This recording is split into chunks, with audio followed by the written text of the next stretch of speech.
Jamani, ifike sehemu watu wapokuwa kwenye sherehe tuheshimiane. Tunapokuwa kwenye sherehe ifike sehemu watu tuheshimiane. Unakuta mtu nimeanda zangu kikanga kimoja hata nikamtunze bibi harusi. Ila unataja tu ukatoe zawadi ukamtunze bibi harusi. Unakuta tayari kuna watu kama 20 nyuma washakishika kikanga na nyenye kutoa. Sasa watu wanashindwa kuelewa kwamba hiyo kanga imetolewa na nani? Hayo unasema basi haina noma. Siku nyingine unaweza na kisabuni chako kwenye sherehe unasema ngoja mimi na kisabuni nikatunze. Ila tunanyanyuka umetajwa ukatoe zawadi mzee, sijui visu vinatokeaga wapi mzee. Unashangaa watu washakata kipande chako kama miche 20 hivi watu washaga wala. Sasa basi kwa haina noma. Siku nyingine tunaenda chako na unaenda chako na KF5 unasema da hichi KF5 naenda nacho na mimi naonekana mtu kati ya watu ningeenda pale mbele na kifuko hicho kidogo afu nadumbukiza kwa sanduku la zawadi mzee. Ile unafika tu hivi unatajwa fulani njoo toe zawadi.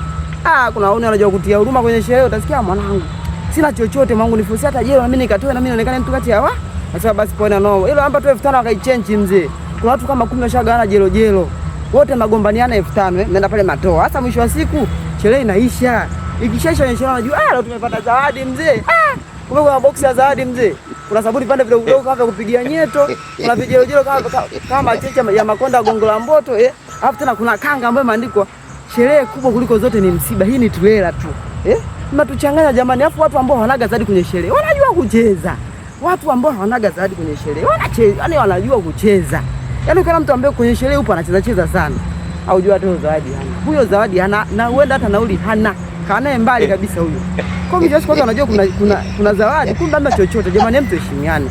Tunapokuwa kwenye sherehe tuheshimiane.